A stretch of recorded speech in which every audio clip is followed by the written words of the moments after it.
Hi and welcome to the show. If you're still living here in Corpus Christi, you may have noticed about the drought restrictions that were put in place back in July of 2022.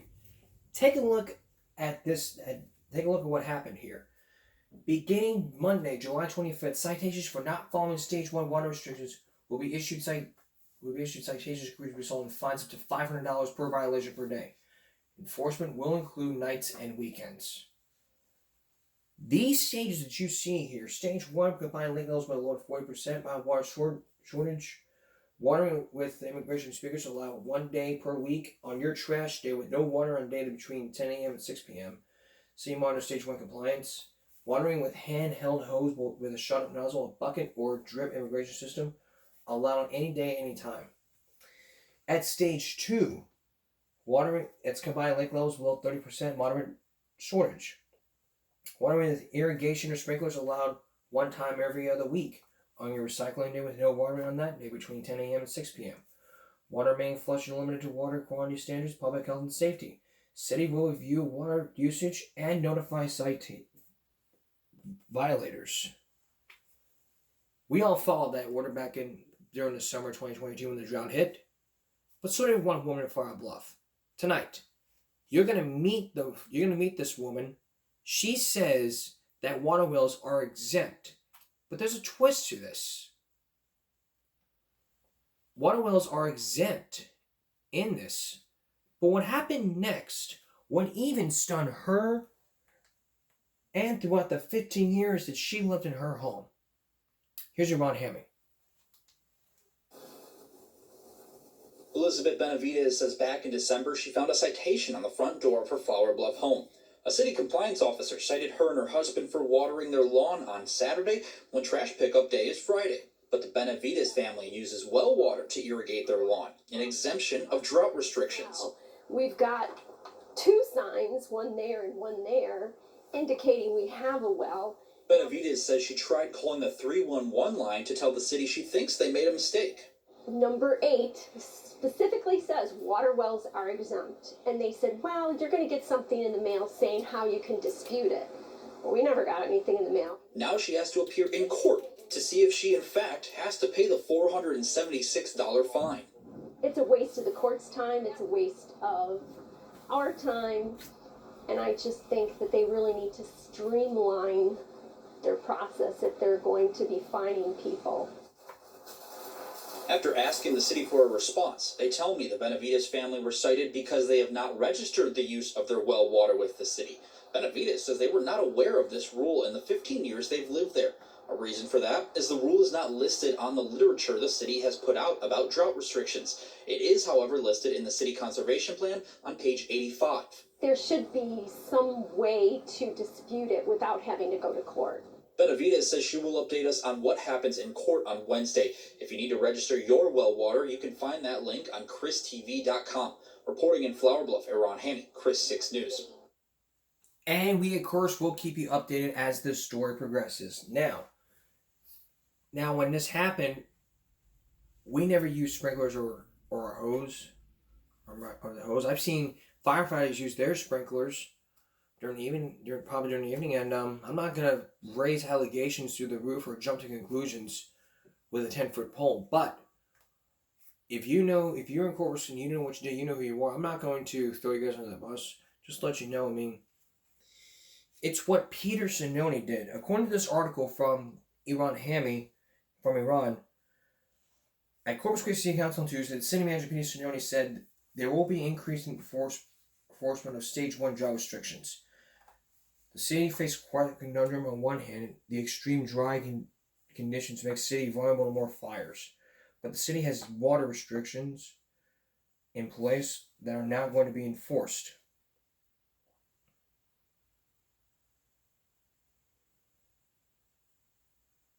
Sinoni told City Council what enforcement would look like. Another resident said enforcement should have already been underway if those conditions are so bad. So that's what you really got here. You have a case of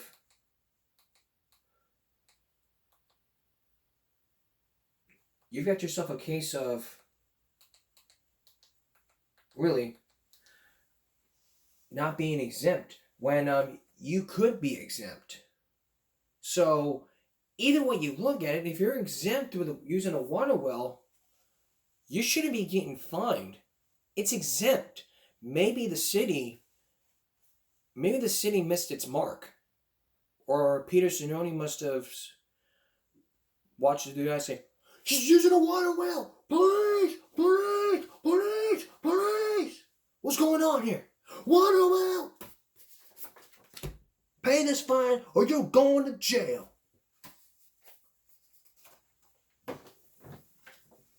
But like I said before, we will update you as this story progresses. On the future, give me a break. We'll let you know what happens. But it's what the city manager said. If you like to be exempt to this, just like Ron said, I mean, you can There's lots of every story. We'll keep it posted what's been going on here. So, yeah. Still ahead, a look at a disciplinary hearing from colleges and a school and attendance meetings. But coming up next, more on the dating game. What's going to happen when Dateline confronts all the managers in all the stores they visited? What will they say when we try to show them the tape? And what is one person at the head of all the groceries are going to say when we try to confront them about the research? Stay with us. On Saturday, we brought you the dating game. Now, it's not a game show. It's to where the sell-by dates. You see them in every grocery store. Those little sell-by dates that can tell us whether the meat, fish, chicken, pork that we eat will lose its freshness by that date. But what we saw were people covering up the old date dots in with the new ones. So, Dateline took its hidden cameras to all grocery stores, especially one that did not want you to know. They didn't want you to see anything.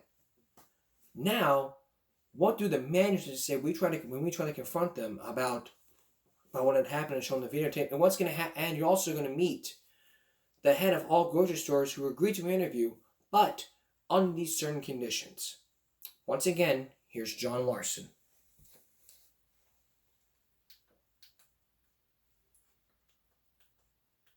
We had investigated 7 of the largest supermarket chains. We've been told over and over by meat managers that they've never redate meat. Do you have a rewrap stuff? We have something. So why had we found 200 redated packages, new labels hiding old labels, or new sell-by dates when the old ones expired? We needed answers. Remember this meat manager at Albertsons in Denver? Have you ever changed the dates? No. We thought it was time to ask the managers about what we found. Hi, John Larson. 16 redated packages in his department. We're here to ask you about some rewrapping, redating on meat. I don't know anything about that. Can we ask you some questions about it? You want to see some video on it? He was less interested than we had hoped. Next, we tried this Denver Safeway manager. Remember him? Do you ever change the date, like once it's on there? No, we can't. That's So we caught up with him before work. We told him someone in his department had redated 15 pieces of meat. Who did that? Well, that's what we wanted to ask you about. So we showed him our videotape. This is a pork chop. Whose store is this at? This is your store. Yes, manufacturer. We even read him a list. Beef ribeye 4 days, beef ribs 5 days. All I can do is tell my guys to do this, just like you can tell your crew to do whatever. I mean, when I'm not there, They can do whatever they want. they're not supposed to do whatever they want. My name's John Larson. I work for Dateline NBC. I'm expert. Next, we tried the meat manager at the AMP in Maplewood, New Jersey. Remember him? So you don't actually rewrap them? No, we have to take it out. So how is it in about a week we wind up with 17 examples of where pieces of meat in your department are rewrapped and days are added to the expiration date? How is that? I can't see it. He suggested we talk to his boss, the store manager. So we did, asking about the 17 redated pieces of meat that we'd found. Is this store policy? No, it's not policy. No. It's done. Why is it happening? It should not be done. Right. I don't remember doing that. In the end, all the meat managers we asked claimed to be totally in the dark. Do you think that upper management in a lot of these grocery stores has any idea that their meat products are being redated, relabeled? I don't see how management could possibly not know. Microbiologist Ron Schnitzer, who has worked closely with grocery stores in the field with managers and employees for 30 years, does not know the managers we spoke with, but he suspects meat managers are not the ones to blame. Someone had to provide that practice to these market managers. It didn't come from below them. Based on your experience, do you think management knows about it? Oh, definitely. For sure. Rod Priest is a New Jersey State health inspector. He says after 25 years of inspecting meat departments, he's never surprised when a manager feigns ignorance. So the meat manager will sort of say, well, he wants me, and they'll say, well, he must be doing it, and it's one of these. Exactly. Right. Finger pointing. So if you were able to get to one of these meat managers, what do you think he'd tell you? Well, I think that he's under the gun. He has a budget that he has to keep to, and he doesn't need to lose his job. So he has to do what he has to do to make his department look good. So we went straight to the top, sending letters to executives of all 7 corporations: Winn-Dixie, Kroger, Albertsons, Safeway, A&P, Pathmark, and Publix. We sent them lists detailing exactly what pieces of meat we had found, what they cost, how much they weighed, in which of their stores we found them, and on what days. We offered to show them some of our videotape, if they would agree to an interview with us. All 7 declined, instead sending one-page replies, including statements like these. Kroger, the allegations raised by Dateline are very troubling. The company has taken immediate steps to address this issue. Safeway, we take seriously any suggestion that our product dating policy may have been violated and have undertaken our own investigation. Albertsons, the allegations brought to our attention by NBC Dateline, if true, would violate our policies. We are taking these allegations very seriously. Winn-Dixie, we will not tolerate the intentional selling of merchandise after the original sell-by date. A&P, our policy requires the removal from sale of fresh meat, poultry, and seafood products upon the expiration of the original sell-by dates. Publix, an extended date is against our policy. Only Pathmark offered a different explanation. Remember, Pathmark meat workers had told us they never changed the date. Can they change the date? The same date on But after reviewing Dateline's detailed lists, Pathmark told us they do change dates. That Pathmark has a dual dating policy, but promised all store-cut meat is removed from sale within 72 hours. It's a bit complicated, but Pathmark says if the meat doesn't sell, they re-inspect it and redate it. How are you supposed to know if the meat you're buying has been redated? Pathmark admits you can't. But Dateline learned something else. That Pathmark uses secret codes. A tiny 1 in the lower corner of the label means it's the first time the meat has been given a sell-by date. Other marks like letters or these 2s mean the meat has been redated, and that it may secretly be 2 days older than other packages with the same sell-by date. Now, if you're confused by all of this, the double dates and the secret codes, don't feel bad, because apparently, so are Pathmark's meat cutters. When we learned about the secret coding system, we went back and checked the packages, which we kept in a freezer. Remember, they'd all been redated. Almost all the packages were marked with 1s, as if they'd never been redated. In other words, Pathmark meat workers got their secret code wrong at least 36 times. Pathmark says it's re-examining its policies, but it's sure its meat is safe. All 7 companies we'd investigated couldn't explain why we had found so many redated packages of meat in violation of their own policies. Could anyone explain? One organization did agree to an interview with us, although it would be more difficult than we thought. Remember Dr. Jill Hollingsworth, who represents the Food Marketing Institute, the trade association representing all the stores we'd investigated. She agreed to sit down to an interview, but only if we agreed to some conditions.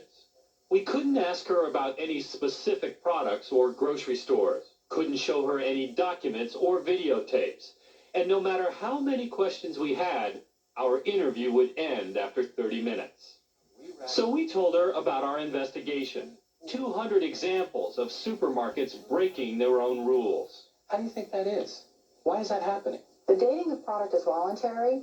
Stores can legally, according to the 1972 Department of Agriculture law, rewrap and redate meat. But we weren't asking about the law.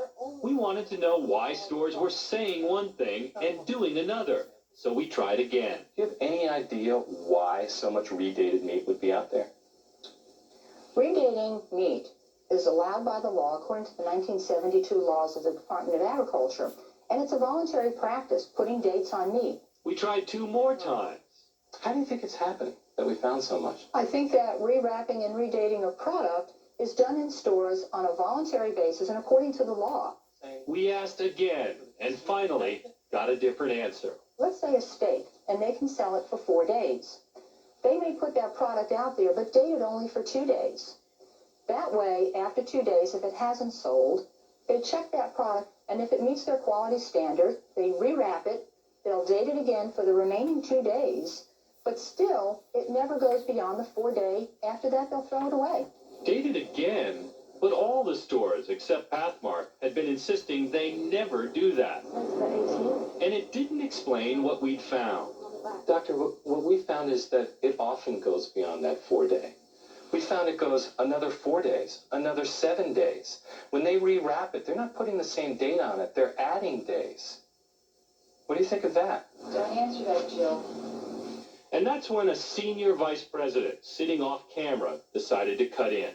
How can you not answer that? That you're getting into specifics of research that you collected, and we have an agreement. You can't answer questions about our research? Agreement. She can tell you about industry practices, and that's what she's told. I'm asking her about industry practices. I'm not asking her about specific stores, specific pieces of meat. I'm asking, why the heck have we found 200 examples of redated meat? You have 20 minutes left. Do you have any idea? Ask the question again, please. I'm sorry. I mean, could it be rogue employees? Could it be an accident? Redating meat is a voluntary practice. Putting any date on meat is a voluntary practice. A voluntary practice. Dr. Hollingsworth thought it was so important that in our brief interview, she repeated it 22 times. And she's right. In the United States, dating meat is a voluntary practice. And in most places, redating is not against the law. Stores make their own policies and police themselves. And that, critics say, is exactly the problem. Right now, it's an industry that's out of control. Coming up next, you're going to meet that critic who gives a different opinion about redating the stuff that you buy. Stay with us. Now the conclusion to our story. You've heard what the head of all the grocery stores has told us, has told Dateline about voluntary practices of redating meat. Now you're going to meet a critic who gives a different side. Here with the conclusion to our story, John Larson. There's no federal law prohibiting supermarkets from secretly changing their own sell-by dates on meat and fish. So who's looking out for you?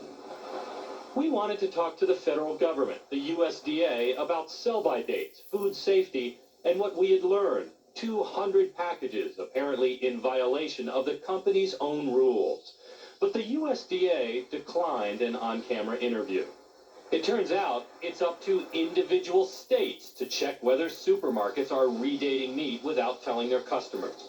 New Jersey Health Inspector Rod Priest says he first discovered redated meat in a store back in 1987. So you caught him, We caught him. and you wrote him up. Well, unfortunately, because of the laws in the state of New Jersey, we couldn't write them up. Priest says he found laws in New Jersey against redating milk, but not meat. We warned them that this was not in the consumer's best interest, and that's all we could basically do. If we were to hand you the evidence and say, listen, here's all the products that we found, they're rewrapping it, they're redating it, give it all to you, You'd say thank you, but there's nothing you can do about it. Nothing we can do without a standardized code. Yes, that's correct. New Jersey is not alone. Dateline talked to regulators in every state and found 34 states have no laws whatsoever against stores rewrapping and changing their sell-by dates. The rest have some regulations, including Colorado, Texas, and Georgia, 3 states we visited. Which made us wonder, how many times over the years had any of those states, where we had found 103 violations in about a month, enforced their own laws? Their best estimate, not once. Right now, it's an industry that's out of control. It's self-monitored and it's self-regulated. It's inherently fraught with danger. For the past year, New York State Senator Carl Kruger has been pushing a bill that would make it against the law to redate fresh meat. He says that's something the grocery stores in New York, at least publicly, say is already against their own policy. It sounds pretty much like a no-brainer. It's a no-brainer. My bill is about a half a page long. Yet Kruger says his bill has stalled, the victim, he believes, of a quiet campaign by forces he can't see. Good lobbying is that you never see the guy that's doing the lobbying. Well, yeah, lobbying never happens in the lobby. Absolutely not. I thought we were home free. And he's not the only one having trouble getting laws passed. 4 years ago, former state representative Suzanne Jacobs tried a similar bill in Florida. She says in no time flat, it went from a sure thing to dead meat. Do you know exactly who was responsible for squashing your bill? Of course I do. Which stores? The big ones. Publix, Winn-Dixie, Albertsons, and the Florida Retail Federation. A federation representing the major grocery store chains in Florida. The federation tells us it didn't like the bill, but has no recollection of lobbying against it. We shouldn't be allowing the industry to basically drive the engine. We're consumers. We should be driving the engine. Critics say a sell-by date should be about 2 things, being safe and telling the truth. Customers always thought it was. Do you trust that date? I go by it, yes. You have to. You don't really have a choice. But now we know that sometimes what appears to be a promise to America, sell-by, those 2 tiny words on every package you buy, is no promise at all. So now here's a question for you. How can you protect yourself? The federal government always says you should cook your meat to internal temperatures. Chicken to 180, meat to 165, pork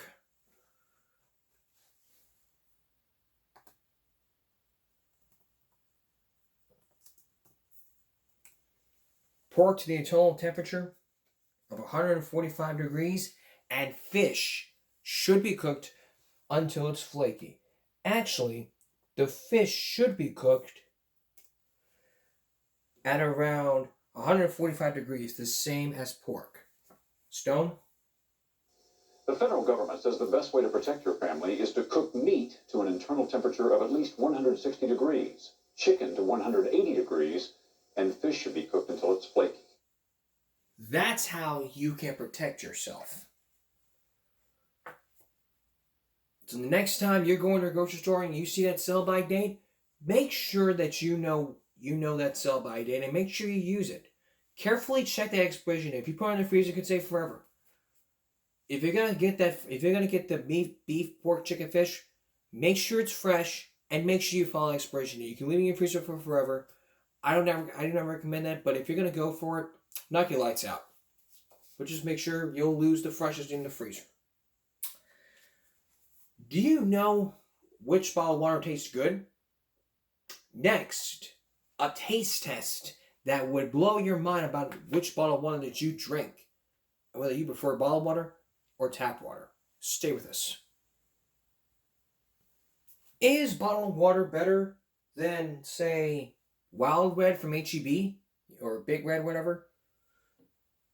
Do you like bottled water, or do you prefer the tap water, or do you prefer sugary drinks like Kool-Aid, apple juice, fruit punch, whatever?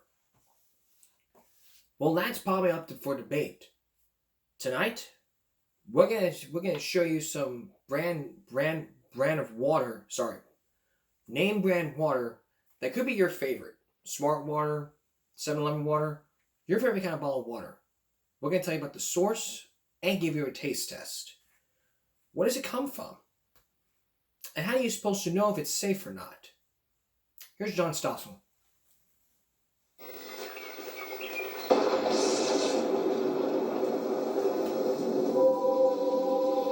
old water.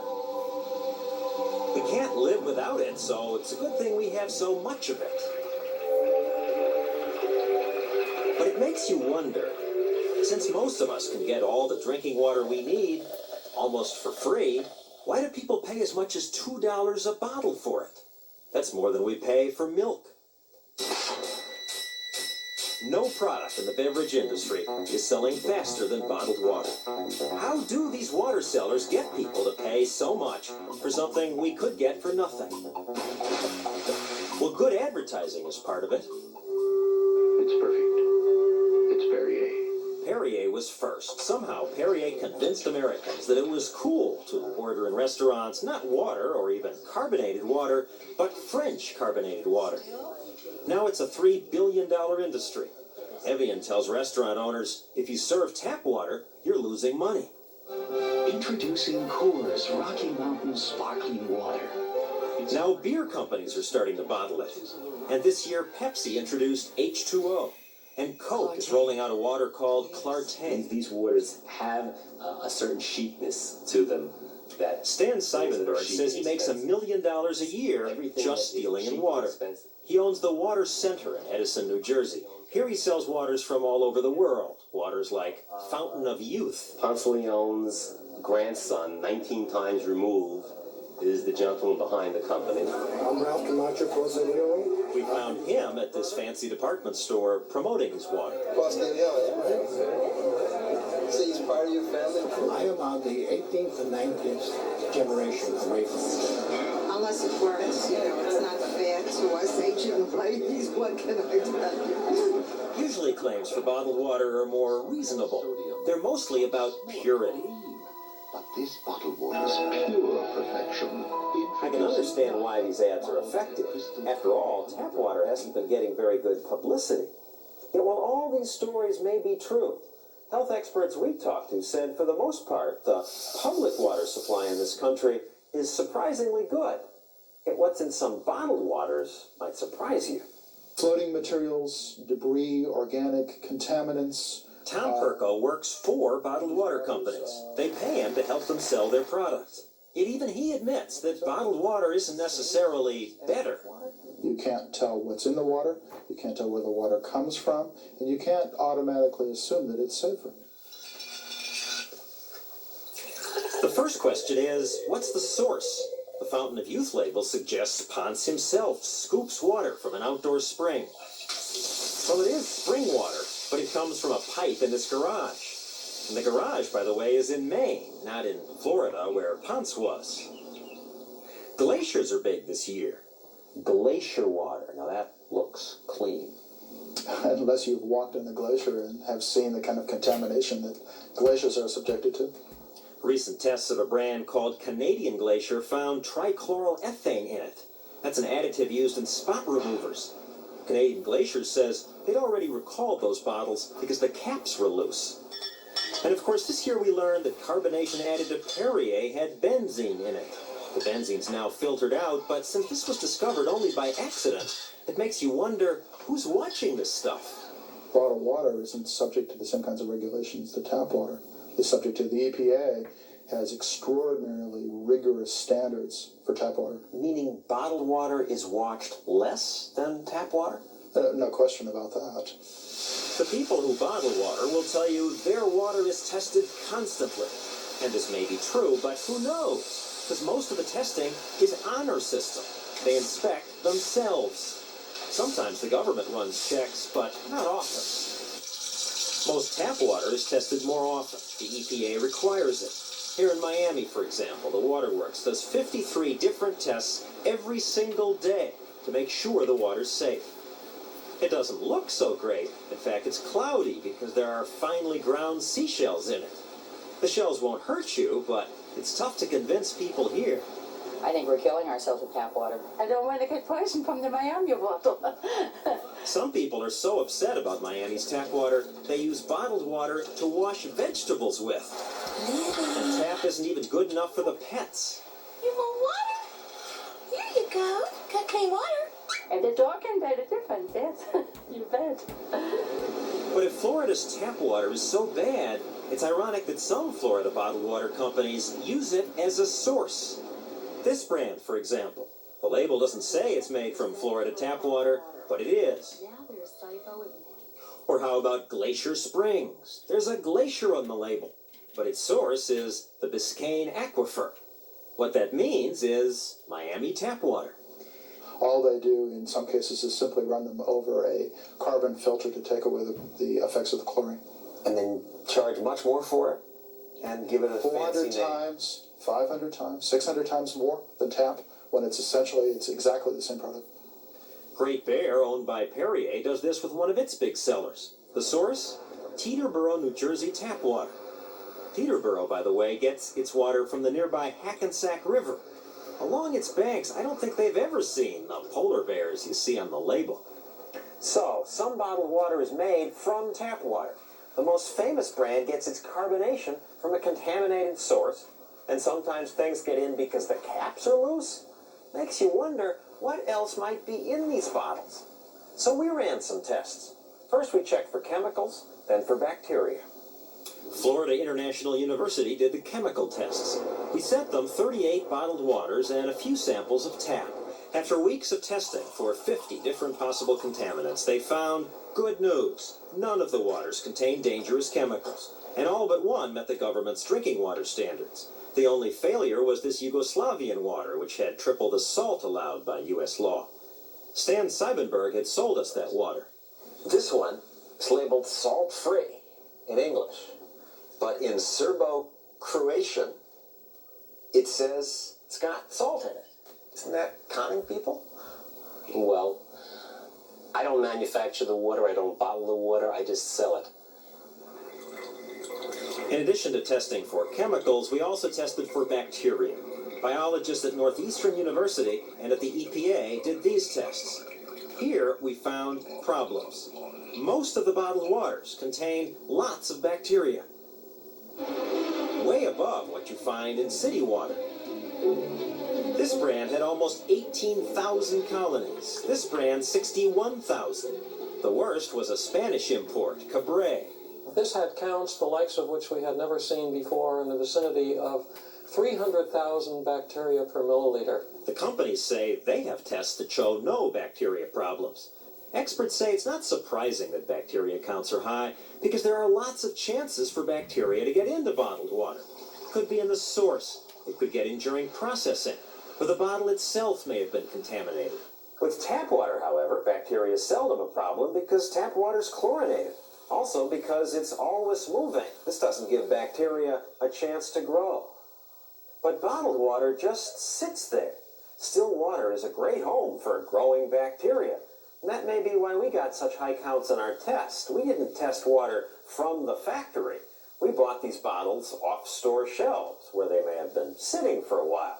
Of course, that's the way you buy it. There is an opinion in the scientific community, the people who professionally look at water, that water to avoid contamination should actually be age dated, just like milk, that it should be refrigerated. What do the bottlers say about all this? Bill Deal speaks for the Bottled Water Association. Bottled water turnover is very rapid, and the studies that have been done by several professors in the last year have never proven that turnover or shelf life, that there was any shelf life to bottled water, that there was any bacterial growth, there was anything that contributed to health concerns.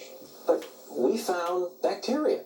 You may have, but I dare say that they probably were not health-related bacteria or had any levels of health concerns.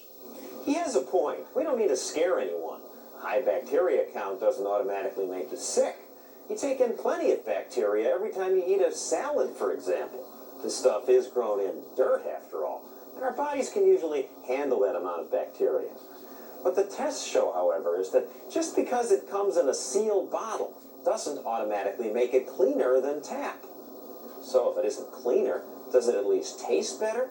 Actually, most people who buy the stuff say they buy it not because they're worried about purity, but because it tastes good. Certainly better than tap. That's what the average consumer says, yes. As this is a taste test, we ask that you... Maybe the average consumer's being fooled. We hired a professional taste test company. Well, we're looking for your honest opinion. They assembled a group of 50 people and paid them to taste and rate 12 different waters. These included some of the best-selling bottled waters and 2 samples of tap. One from New York, one from Los Angeles. Which water is the best? 0 equals hate, 100 equals love. Everybody got very serious about all this. Would the expensive sparkling waters do better than cheap seltzer? And would the bottled waters do better than tap? To give bottled water every advantage, we didn't pick these 50 people at random.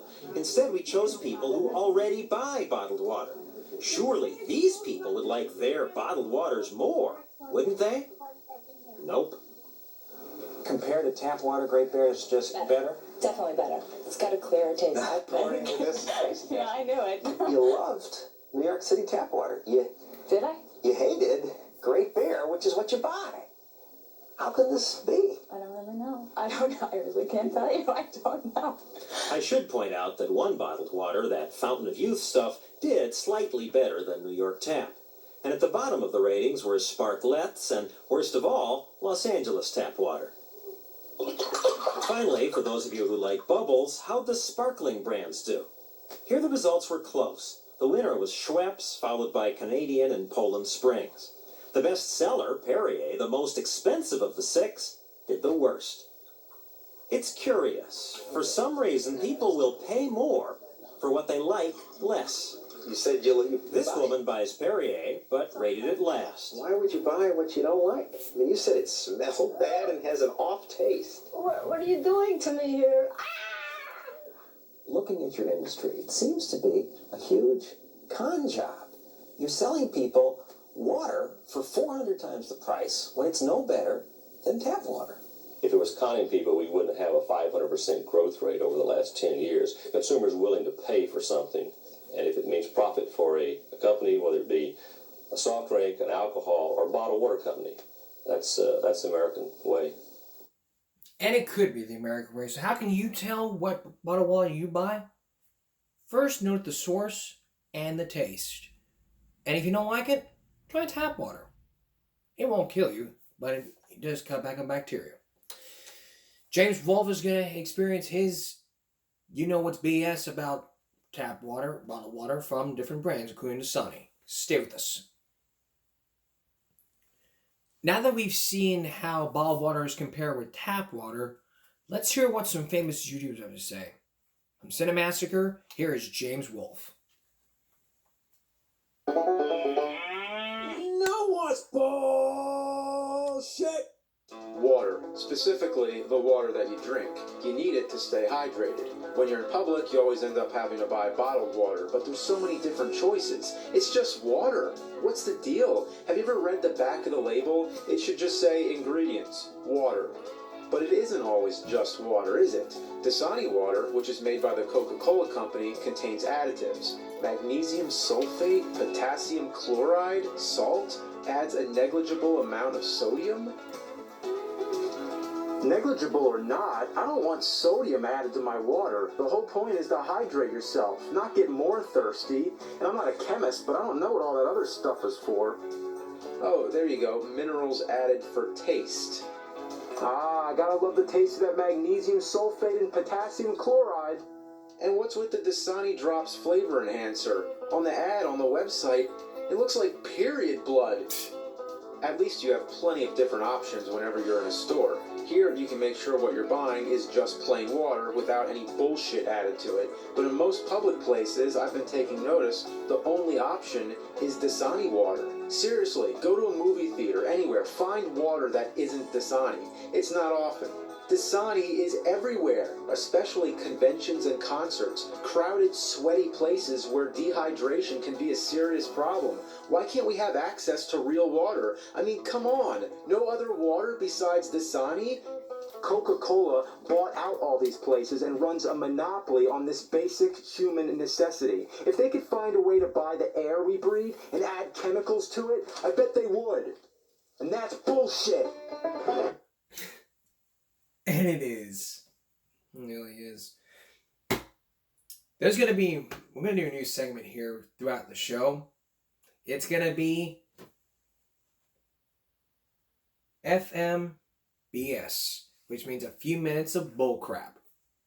It may sound funny, but all these clips, we're going to start when we come back. And now it's time for FMBS. You know what's bullshit? Hotel room TVs. You know why? There's no RCA inputs. I don't know about you, but I like to bring entertainment with me. A DVD player, a video game console. You know, wouldn't it be nice to hook that shit up to your TV? But you can't because there's no input, except for that coaxial shit on the back. So your only chance is to bring an RCA to coaxial adapter and move that big-ass cabinet away from the wall. Actually, it would be really nice if the TV had a DVD player. Every television I've ever seen in my life at least has the RCA input on the front, unless it's like 20 or 30 years old. So let me ask, where do you find a TV that doesn't have RCA? Go to Best Buy, go to Walmart, go to Circuit City, any electronics store. I guarantee you will not find one. So, is there some secret factory that sells specially made hotel room TVs just to inconvenience their guests? There must be. And you know why they do it? Because they got you by the balls. They offer both movies and video games, but you gotta pay for them. That's how they get you. Nobody wants to just watch the regular television. There's like 10 channels and they all suck. Half of them are 24-hour advertisements for the hotel resort or local restaurant or some bullshit. It's more entertaining to stare at the picture of the lighthouse on your wall. Got a laptop? Great, go on the internet. Oh, fuck, you gotta pay for that too, right? It's not like you're gonna use it all day. Most of the time, if you're on business or vacation, the only reason you're in your room is because either you're sleeping or there's nothing to do. It's not like I want to pay just to have internet for 2 hours. So, fuck it. Break out the deck of cards, because that's bullshit. Break out the deck of cards. Coming up on Gimme Break Wednesday. What's happening to free speech? Some examples. From barroom profanity to the 7 words you cannot say on television. So what's happening to free speech? That's on Wednesday. That's Give Me a Break for this Monday going to Tuesday. We'll see you again for Give Me a Break Wednesday and more of FMBS. Full minutes of bullshit. Not 4 minutes, it's a few minutes of bullshit. I hope you like that change, few minutes of bullshit. I came up with it in my head when it was on break. It is kind of funny though, but you know what, there is a few more minutes left, and let's talk about those printers. We'll talk about more on those printers, and then we're gonna wrap it up.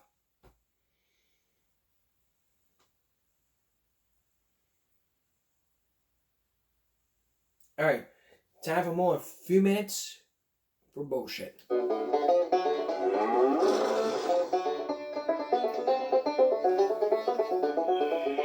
know what's bullshit? Printers. Printers are man's inhumanity in man. I hate printers. They give you nothing but shit. All I want to do is print out an email, some MapQuest directions, or a Word document. Black text on a sheet of paper. That's all. But no, the color ink cartridge is low on ink. Who cares about the fucking color? I'm just trying to print black. I shut the fucker off and I turn it back on and it keeps printing this garbage. What is this? I didn't ask for this. Follow these steps? You mean you can't just show it on the screen? What a waste of paper. And besides, what a waste of ink, the thing that's in such jeopardy. The color ink is low? Bullshit. I see blue and I see red. Not to mention all I'm trying to do is print black.